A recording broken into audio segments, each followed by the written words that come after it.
Welcome to MTG Ectoplasm, your home for spirits and spirit decks in the world of Magic the Gathering. On this episode, you know what? Still Modern Horizons 2, and we're going to do Legacy Edition. I got a friend on the show. We're going to discuss it. Then also Secret Lair. There was a card that caught my eye, and I wonder, did it catch yours? And then the shout-out section, where I'm looking for the best of the best, the cream of the crop, the creme de la creme. Did you make it? I hope so. So let's get this thing started, shall we? Let's go.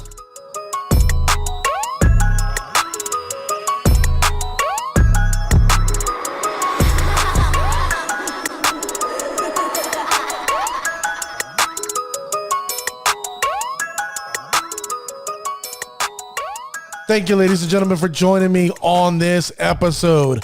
I am your host, Dwight, aka D Blanco, a medium that wears an extra large. You can reach me on Twitter at MTG Ectoplasm, or you can email me at mtgectoplasm@gmail.com. And don't forget, mtgectoplasm@gmail.com, and then my website, mtgectoplasm.com, where I have the latest and greatest episodes up there, my short yet extensive spirit content library. So wherever you're listening to the show, do me a favor. There's that like, subscribe button. Hit that there for me now, because I want to thank you, the listener. Over 1,500 listeners of you are listening to the show worldwide, making this your number one spot for spirit content. Thank you, thank you, thank you. I am 100% humbled. So with that being said, ladies and gentlemen, I gotta bring in a special guest. Okay, you've heard him here on the show once, you've heard him twice, you heard him thrice. You know, I had to bring him in one more time because he's my legacy correspondent. He's the man, the myth, the legend. He's the gentleman you see on Twitch at Bucketman, the number 4 ever. Okay, you can watch him live stream there. Great streams. It's my man, Peter Valko. Dwight, how you doing? How you doing, my man? How you feeling? Yeah, I started smoking a pipe recently, and I've taken to it quite nicely. It's good for while I'm playing Moto. It's good for the bar, and it's a good holding piece. Do you have a smoking jacket? I need a smoking jacket. It's too hot for a smoking jacket right now. What I do need is a pocket watch. Okay. Well, we'll see. You need a monocle, a smoking jacket, maybe a top hat. That would be fun. Or just dress like Bing Crosby. Oh. And just go up to people and just be like, if your kids ever start acting up, just put a bunch of oranges in a bag. It won't leave a bruise, and it'll show them who's boss. Amen. You're talking. You see, this is the stuff talk that we got when I was in my youth. Well, my father taught me phone books don't leave marks. Of course. So we are not condoning violence here. We're just talking about shenanigans from our youth. So of Peter, how you been? How you been, Peter? I haven't heard from you in a quick minute. I know you and I, with the audience isn't aware, we did an episode previously, and with a gentleman named Matt, and they got corrupted. The fog went kaput, but I have you back. Exactly, and hopefully we'll get Matt back soon. That was a good episode. I was very sad that we lost it, but things happen. The world of Magic has been pretty crazy lately. I don't know if you've been watching my stream. I've been diving into Modern with land destruction. I built a Mardu land destruction deck with a couple other bombs in it, and it's been back and forth just because of how the format is right now. Everyone's trying different things, seeing what's working, seeing what niches really stick. But I've been having fun with it. We've been blowing up some lands and making people miserable. There you go. I mean, with the new release of Modern Horizons, anything is possible, basically. Modern I've seen shaken up. I'm hoping Legacy is getting shot up and shaken up as well. I hope every format gets shaken up, even Commander. So I will say this, if we're going to dive right into it, it's a lot less sparse as I'm seeing right now, the Legacy format. with the addition of Modern Horizons 2 as opposed to Modern right now. Modern, I can't tell you the amount of decks I've played between Merfolk, Reanimator, attempts at Hogak, Storm, all sorts of crazy stuff. Legacy, I've only been able to keep an eye on it, and it hasn't been that different. Really? So I know you had a sheet written up for me here, but I'm going to divulge for a little bit. But basically, that's my overall thought for Modern Horizons 2 for Legacy. I think that there is still time for things to happen, and we're only a couple weeks into the whole set being out, so it's not really much of a judgment. But as of right now, I think it needs a little bit more time as far as Legacy for people to have really tried everything.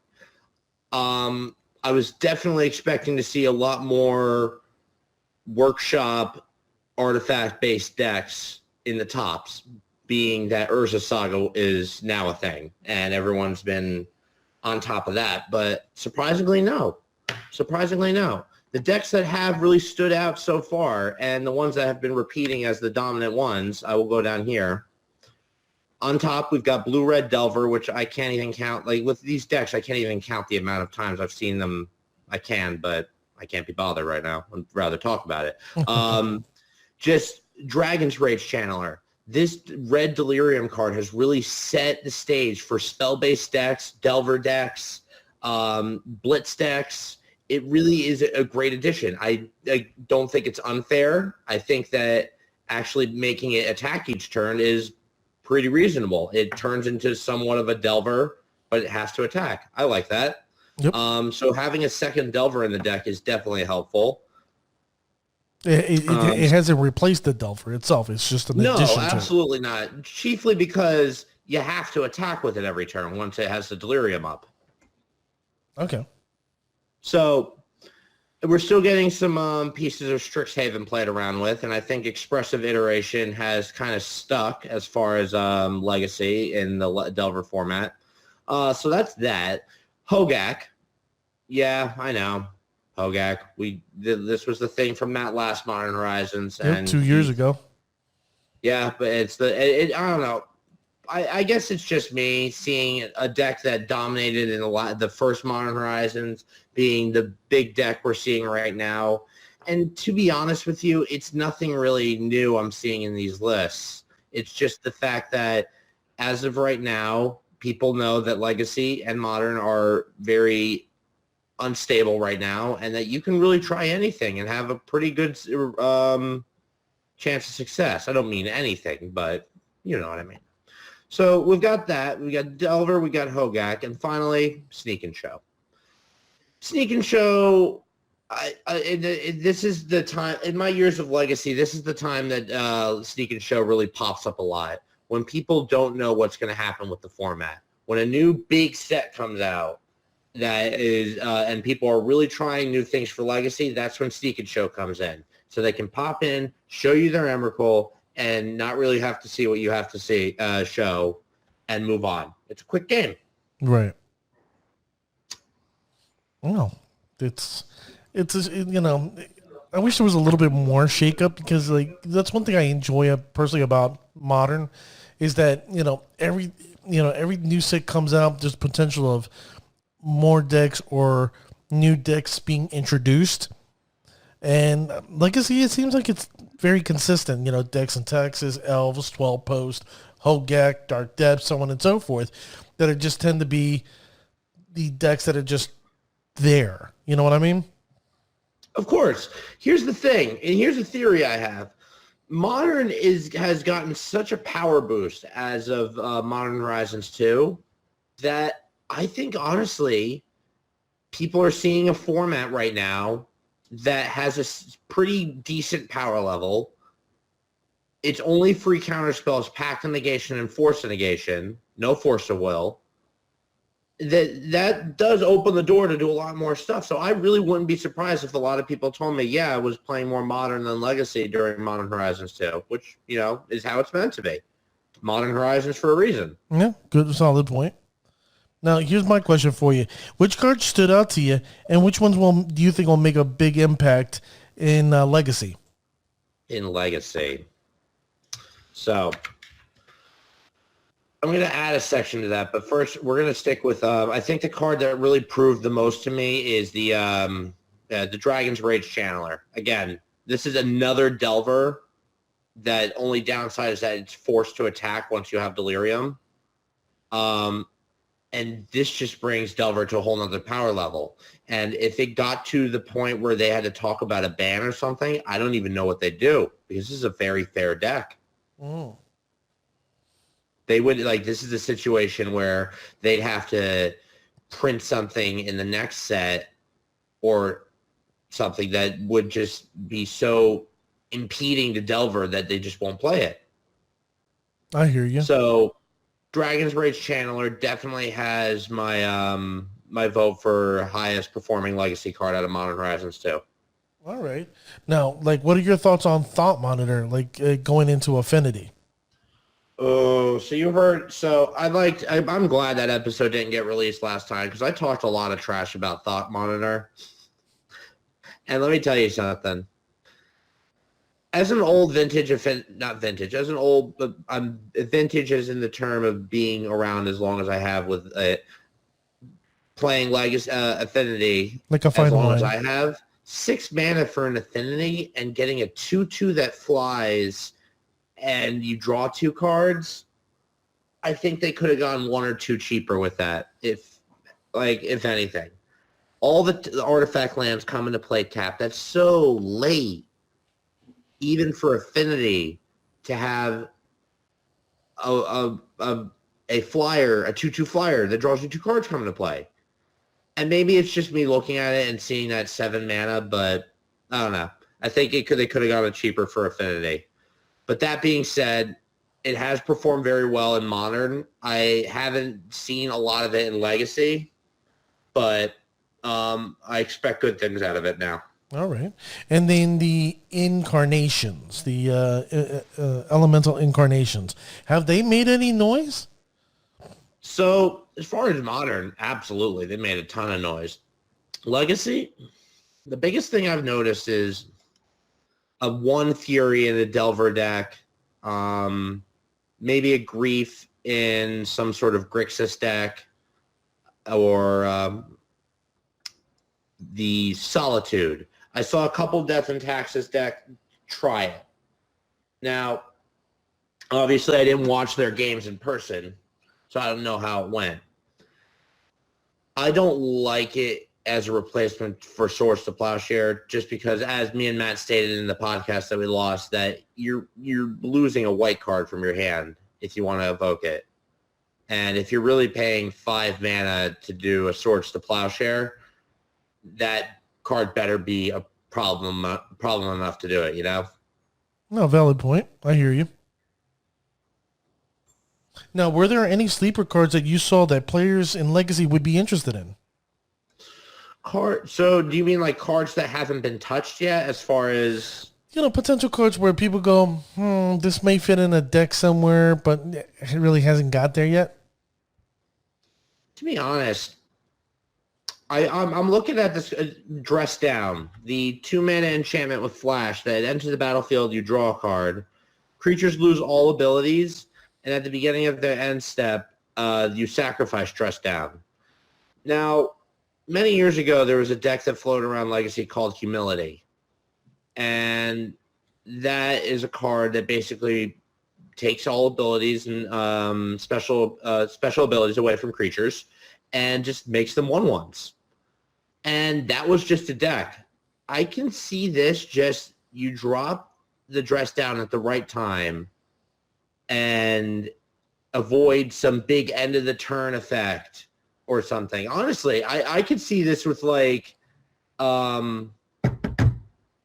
any effect that would give an Emrakul sacrifice this at the beginning, like a Goryo's Vengeance deck. Okay. If you played this with a Goryo's Vengeance deck in like Modern or whatever, like the equivalent would be in Legacy. I'm drawing a blank on it right now. But that effect that says you have to sacrifice it at the end of turn is gone once you drop that Dress Down. That's valid. That's a valid, very valid point. So you have a free Gristle brand, you have a cheap Gristle brand or an Emrakul or something that doesn't have to be sacrificed ever. That sounds that's too damn good to be true. So, I think that's honestly, now looking at it, that's the card that people are sleeping on, and I'm surprised more people didn't think of that. Now, do you think Yavamaya's Cradle or the Yavamaya Cradle of Growth will be used? The one green Urborg? Yes. I didn't see it yet. I can't deny the power of a green Urborg, and I can't play ignorant to it. I just don't know what they're gonna do with it. Like, it's a lot of power, but it's like it's one of those rare situations in Magic where you're like, what are you doing with this? I mean, the only thing I can think of is like if elf players like Testacular, he's a big fan of the elves. I mean, there's Forest Rock right there. You know what I mean? I need to talk to Testacular about this card because here's the thing. Most of the time, all the lands you're running in that deck are going to be forests. So what would you need? I could see this being like, oh, if you have cards in your lands in your deck that aren't forest, then this turns into the forest, so Query and Ranger could be useful. Okay, cool. But all your lands in your decks are either forests or dual land forests. No, but I'm saying you give your opponent force and you force to walk over them, like you do with Merfolk and Islands. But what's the big game-winning forest walk card? That's the thing. I don't know. I feel like Elvish Champion. Here. I'm sorry? Elvish Champion?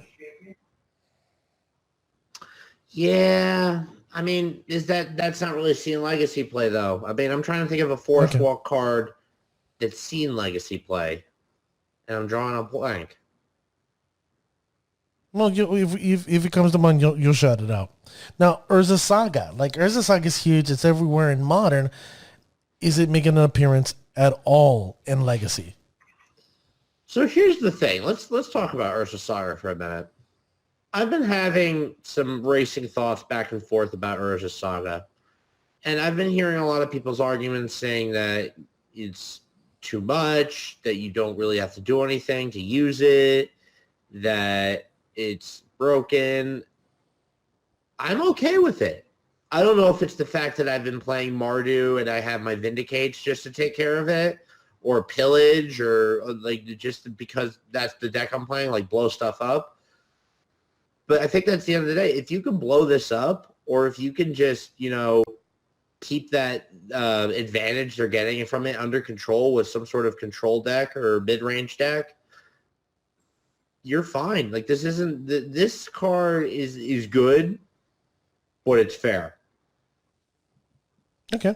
That's, we all have our opinion. Me personally, I think this card is in too many decks, and when a card is in too many decks, that means it's too powerful. That's just no.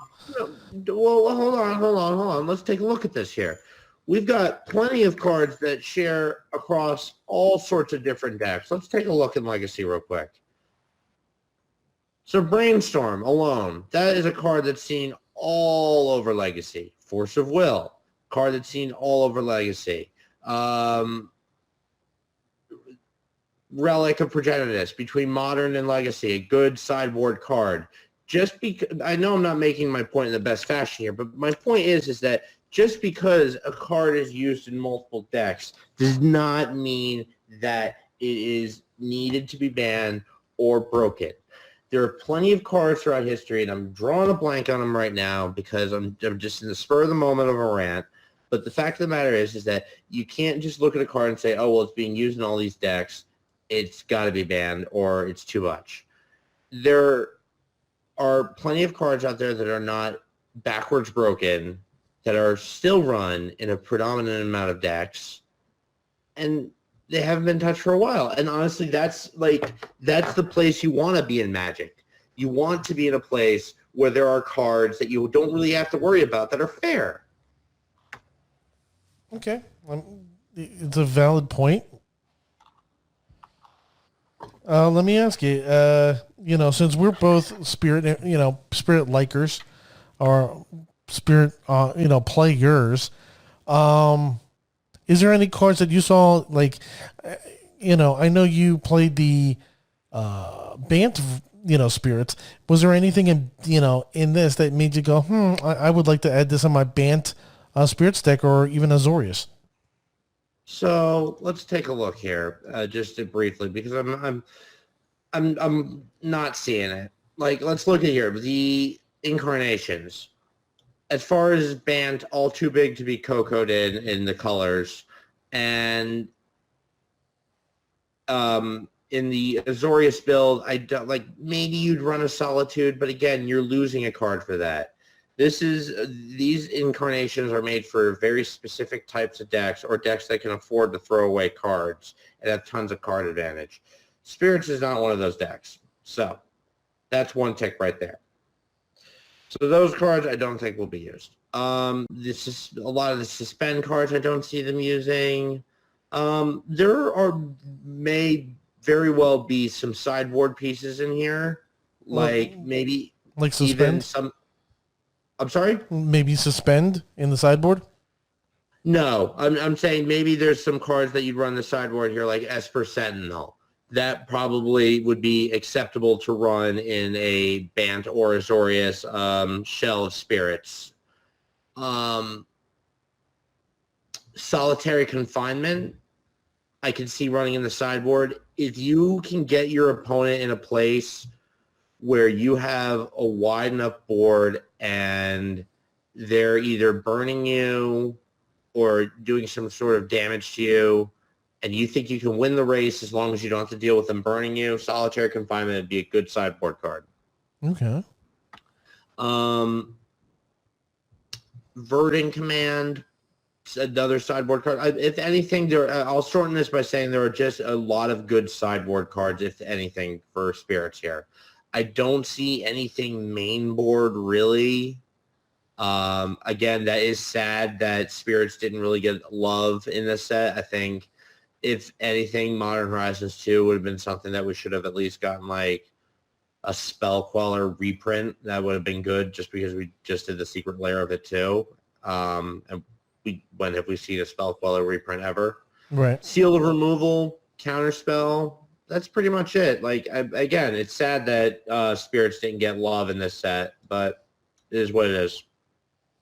Now, since Legacy is your format, like, how do you see the direction of it? Do you think it's going to continue being consistent the way it is, or eventually, people are going to go, enough's enough, and they're going to start doing something different? I think Delver is going to be the deck of the summer again.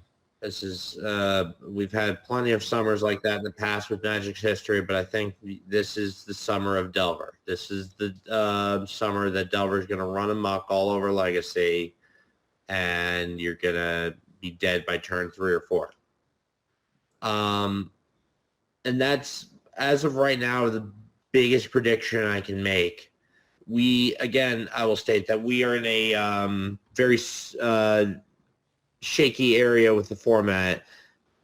New cards have come in, a lot of new high power level stuff, and people are still playing with it and still figuring it out. So we're only a couple weeks into this. I'd say mid-July I'd have a better grip on that. Okay, that's a very valid conclusion. My thing is, I know a lot of Spirit players, they like Legacy. When we post the show, Legacy tends to be the number one draw for Spirit players. You would think me, either Modern or Pioneer. A lot of listeners listen for Legacy. Here's my question for you, since you're my savant. Where do you see Spirits in this meta? Like the current meta that's in, and is there a particular flavor of Spirits, like Azorius, Bant, or even Mono Blue Snow build that actually will do better in Legacy?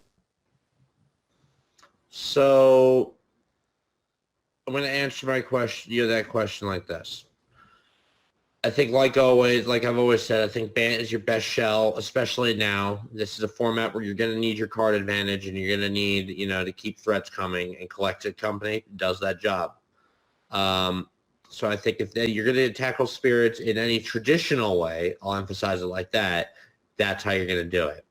Now, you want to tackle spirits the Modern Horizons 2 way, here's how you do it.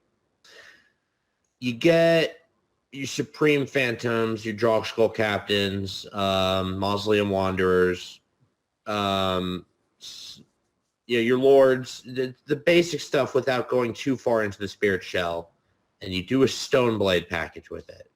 I have been seeing a lot of success with Cauldre, and a lot of people, just Cauldre Complete, don't realize that it itself is indestructible. Wow. That can win you a lot of games. I think a Spirit, maybe Esper Spirit Blade or Azoria Spirit Blade could do very well in this format. That's another thing about Cauldre. It don't fly. No, it doesn't. No, it does not at all. Yes. Giving it flying would make it just so much better, in my opinion. However, you'd have to find a way to cheat it on because it is 7 mana. So maybe you're just running a Stoneblade as, Cauldre adding its power to spirits. But again, there are ways to cheat it on. So I think there are different ways that you can tackle spirits in Legacy as of right now, with the format being where it is. Okay. That's a very valid point. I enjoy your honesty about that.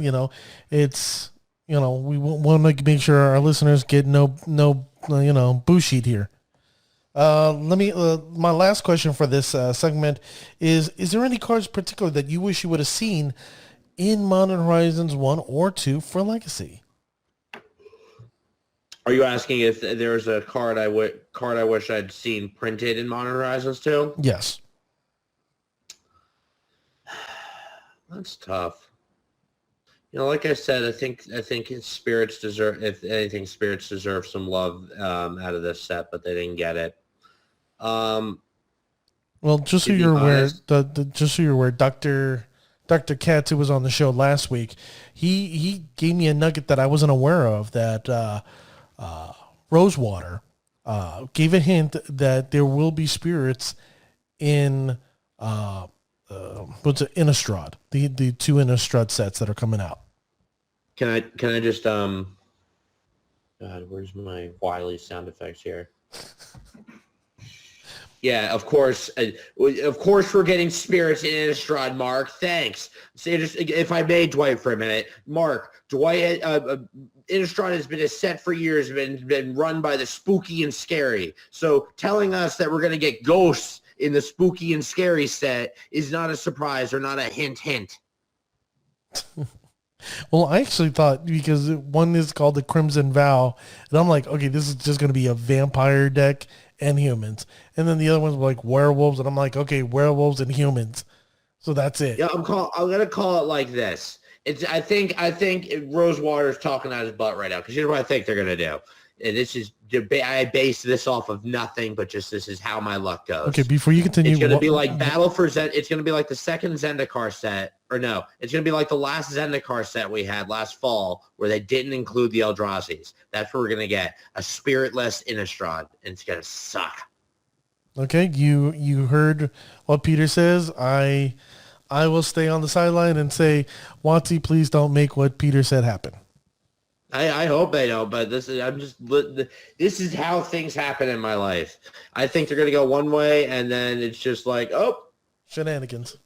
Squirrels in Modern Horizons 2. Not that I had a problem with that. Honestly, I think they would have been great on Arena, but... All right, before we go to our next segment, I want to shout out Magnolia Gaming in Hoboken on 79 Hudson Street, Suite 103, Double L, Hoboken, New Jersey. You can find them on Facebook at Magnolia Gaming Hoboken, or their website, magnoliagaming.com. Tell Mike that's there that MTG Ectoplasm sent you. And they basically focus on card games, board games, D&D, have a decent variety of products in the store. Like I said before, they're working on a weekly and monthly schedule. So go out there, let them know what you want to play if you're in that immediate area. And if you do Flesh and Blood, they play that there too, guys. So please go check out Magnolia Gaming in Hoboken. Tell Mike that Dwight sent you, and even Peter sent you that you listened to this episode, MTG Ectoplasm, and you liked the content and you were interested in their LGS. So, Peter, we're done with Modern Horizons 2. Okay. We're going to talk about one thing that caught my eye, and you're like, you mentioned it to me. I was like, okay, what's going on? Are we talking about the secret lair here? Here you go. So let's inform them for a bit. Unless you guys have been living under the metaphorical Magic the Gathering rock, or the World Tree. This weekend they released the most secret lairs they've ever released as a spoiler at once. So let's go down the list here. So we got a couple special artist ones here. Now we got Secret Lair Dan Frazier, and he did signets. And I got to tell you, when I first saw these, before I actually looked at these cards properly, I thought we were getting some new Moxes. And I was like, what? Yeah. So that was a thing in my mind. Then, of course, late as ever, we got Secret Lair Mother's Day 2021, when Father's Day is this weekend. Good job, Wizards. Yeah, where's the Father's Day one? What? Oh, where's the Father's Day one? I know, that's what I'm saying.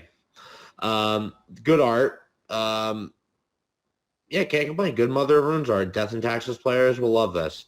The Phyrexian Praetor's complete set of Secret Lair, which honestly, I looked at the price. It's not unaffordable, especially for all of them. So, grab that while you can. The Secret Lair Jen Bartel, which has Archaeomancy, Bloom Tender, Mesa Enchantress, and Meteor Golem, which Meteor Golem is honestly my favorite art out of that. Secret Lair Fiona Staples, which we have Dryad of the Illison Grove, Metallic Mimic, Sakura Tribal Elder, Soulscar Mage, and Spell Queller.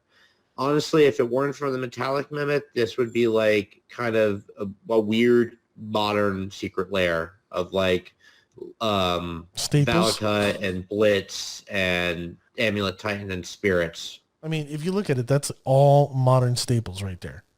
Metallic Mimic is not. Well, besides the Metallic Mimic. Yes. And we have the Secret Lair Mark Pool, which has Balance, Birds of Paradise, which got a very refreshing old art redo, which I love. I'm a fan of. I'm sorry? I'm a big fan of that one. And also I thought you said you weren't. I was going to be like, Dwight, what's wrong with you? No, I'm a big fan of that and the counter spell. We got Brainstorm art, which I don't understand. I don't understand what this man is doing right now is brainstorming. It looks like he caught a balloon of water in the middle of the ocean, and he doesn't know what to do with it. He looks like Steven Seagal when he was handed that watermelon when he went to go visit the leader of Poland or whatever he did. Amen. He just looks like he's like, yep, I got this. Yep, all right, I'm holding it. Okay. Counterspell. No new art on this one, some old art, but got touched up, looks good. A retouched up old art of Howling Mine, and finally new art of Wasteland, and that looks just so good. So good, bro. It's my God, so good. The last secret lair we got here is the Secret Lair Saturday morning D&D. And I'm also a fan of this one too. I never watched this, but no? Well, you were probably too young. You were probably way too young to see this in cartoons. I remember seeing like old reruns of it when I'd watch like Saturday morning cartoons, and it'd be like 5:36 in the morning. But other than that, no, I never really watched it. Oh, dude, let me just tell you, hands down. Like before this show, because I was in Florida, Orlando to be specific. I watched it like before this came on. It was like Fat Albert, and then came on Dungeons and Dragons. Let me just tell you, I purposely waited. Like I was like twiddling my thumbs, going through Fat Albert, and I'm like, oh my God, D&D. Here comes D&D, and it's like, oh, so good. This is one that I'm definitely gonna purchase just because of the child nostalgia in me. I think that sounds like how it was for me during the summer with Zoids. Zoids was my shit to wake up to in the morning. Just like early as shit, I'll watch that. But we got some good ones here. And honestly, Primal Vigor is like $45. So the price you're getting all this for is not bad. I'd go grab that while you can. Exactly. I just hope, the foiling process is better than what it's been, for those people who enjoy foils. So, Well, all they have to do is, not use a bad foiling process and don't leave the packages in a humidifier for 3 days before they send it out. well, let me ask you, which one did you like the most? Oh, making me pick now. I am going to have to go with the Dan Fraser signets. They look so good. They are pretty. I honestly would wear some of this like jewelry. I would wear the Demir signet and the Is It signet and the rack. I would go full Grixis jewelry. Wow. Okay. I don't know what the Gruul one is. I feel like that one is just like, I just tape two rocks together. It'll be fine. Yeah, exactly. I'm like, the Boros one is pretty cool. The Boros one isn't that bad. It isn't. It's pretty good. Now, the one that caught my eye, and of course the one we're going to end up talking about, is Fiona Staples. That Fiona Staples Secret Lair. Because of Spell Queller. Of course I had to talk about it. My thing is, what is your thoughts on the Spell Queller art? I know, artwork can be subjective. It's what I see right now. I see a bunch of cloth wrapped in chains and some pink and white stuff going into a lantern. I don't see a ghost. I agree with you. There's a part of me that I want this, but and people don't realize, Fiona Staples is an award-winning comic artist. Like she's a great artist here. And I can't fault her for this. This is her vision, and it came out very well. But there's no ghost. I can't fault the art. I have to fault the layout here. And if it's because she doesn't know Magic the Gathering that well, that's fine. But really, how much do you need to know in Magic the Gathering to know that a spirit card should have the spirit in the picture? I hear you. To me, it just looks like the Shrouded Tyrann wrapped in chains. It looks like it's like a rogue member of the Green Lantern went out of control and started killing rags. No, if you had to get these, what would you get? Would you get the regular or the foil? As far as I think I just stick with the regular. I think unless I know the foiling process is going to be good, I'm not getting it. Just with everything I've heard lately, even though I don't even play paper. No, do these things go up in value at all? It depends. It's a collecting card game, okay? We collect cards because, it's a game. First of all, we play the game, but we collect the cards, and they have some intrinsic value. Is there any true intrinsic value besides paying $39.99 or $29.99 for this stuff? So, here's the thing. And I've had this conversation ever since I started playing EEH.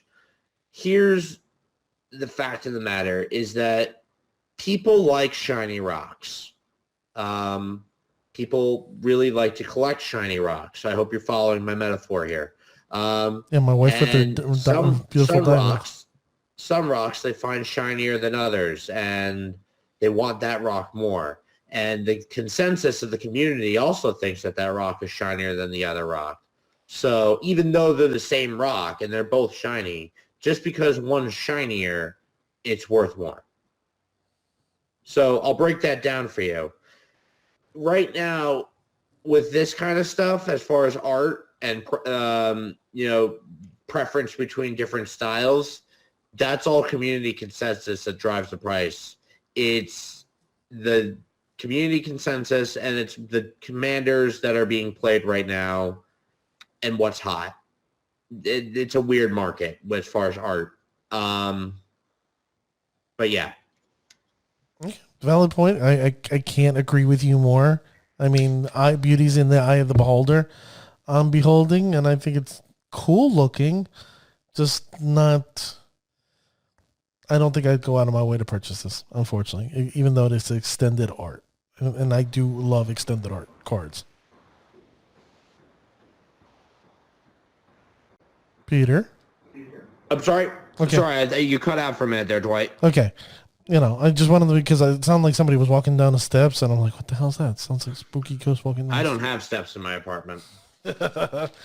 All right. Well, you know what? Let's go to the shout-out section, shall we? Of course. Let's do it. All right. Let's get out to the shout-out section where we're looking for the best of the best, the cream of the crop, the crème de la crème. Did you guys make it, ladies and gentlemen? Did you? I hope so. Because if you didn't, don't worry. No worries. The next time I do a shout-out section, I might be saying your name. And Peter and I, we're going to root for you. Right, Peter? Of course. Okay. I'm sorry. I caught you in the mid of inhaling there. Now, in Pioneer, June 13th, in a first place finish in Bant in an MTGO Pioneer League, it's Karate Dom. Karate Dom, congratulations. On June 14th, a player went 5-0 with a Bant build in a MTGO League, and that's a Rosta. What the hell did my wife put here? A Rosta 56. In June 14th, 5-0 in a Mono Blue Snow build in an MTGO League, Matsuzaku 94. June 17th, another 5-0, Bant in an MTGO League, Ice Drake 7. Another June 17th, 5-0, Mono Blue Snow build, MTGO League, Matsuzaku 94 again. You know what? Hands down, what can I say here, ladies and gentlemen? You guys in Pioneer kicked ass. Hands down, kicked ass in Pioneer. Congratulations, proving that Spirits is the best in Pioneer. Unfortunately, we didn't have anybody in Legacy. Don't worry. We'll get somebody eventually. Historic, no one this week, but don't worry, someone will eventually get it. And now, in Modern. Ready? On June 11th, 5-0 Bant build in MTGO League, Dr. Queller. Woo! On June 15th, 5-0 with a Bant build in MTGO League, Dr. Queller. Oh! On June 18th, 5-0 with an Azorius build in an MTGO League. Guess who it was? Take a guess, Peter. Oh, God. Don't give me impossible questions. Dr. Queller. Dr. Queller it was. Look at that. Dr. Queller kicking ass 3 times in a row that last week in Modern. Ladies and gentlemen, it doesn't matter what flavor you pick in Modern. Dr. Queller's proven it here. Doesn't matter if it's Bant or Azorius, he's kicking ass. One thing I saw really interesting in his Azorius builds, he put 4 glass pool mimics. He had 20 land, and then the sideboard he had 2 Kataki, 3 Chalice of the Void, and 3 Sanctifier Invec. Yeah, I bet he was also running 4 Spell Quellers like it's supposed to be. Yep. Yeah, Testacular. I'm talking to you. Oh, don't do that. Don't start a rivalry with Testacular, him and Ben. A quelling feud. Oh, if I can behind the scenes start Magic the Gathering rivalries, I will do that. That's hilarious. Oh man, we have to start a different show for that. We got to call it something like "Is it MTG?" I'm just saying. So, Peter, now that we shouted out the best of the best, Dr. Queller and Matsuzaku, and then Ice Drake 74, Karate Dom, and so on and so forth. So, what are you promoting this week? Well, if you enjoy listening to me rant, rave, talk about Magic the Gathering, or act like an insane son of a bitch, you should come by my stream at Bucketman Forever on Twitch. You can donate to me. You can ask me to build a deck. We'll play a deck. We'll do something stupid, talk, and this is all falling apart with a smooth voice, really only holding it together. And trust me, it's a fun watch. You'll see me there too. You'll see me in the background watching. Of course. Thank you, Dwight, for stepping all over my smooth rant. I'm sorry. So anyway, I'll shut up. I'm going on mute. If you'd like to see all of that and join in the madness, maybe see a deck that you want to have played before you dump your wild cards on it mindlessly like a fool, then come by my stream, Bucket Man Forever. I will be starting a stream in an hour or so, and I hope to see you all there. I'll catch you later. Goodbye. There you go. That's Peter Valko, Bucket Man, the number 4 ever on Twitch. It's a moral imperative to watch. I'll probably end up watching it before major soccer game happens tonight, which is Colombia versus Peru, where the countries are where my parents are from. So I have to watch that game for moral purposes, I guess. So, ladies and gentlemen, I want to sit there and say thank you very much. The 1,500 plus of you listening to the show. I am humbled. I know Peter's surprised. You know what? I thank you all. Don't forget to hit that follow or subscribe button wherever you're listening to this. And thank you for listening to the show. I 100% appreciate it. I have fun bringing in guests like Peter. So, you know what? I got nothing more to say. You got something more to say, Peter? Or are you done? You're not humble. You're Dwight. There you go. All right, ladies and gentlemen, there you go. I'll see you next time. Whoop, whoop.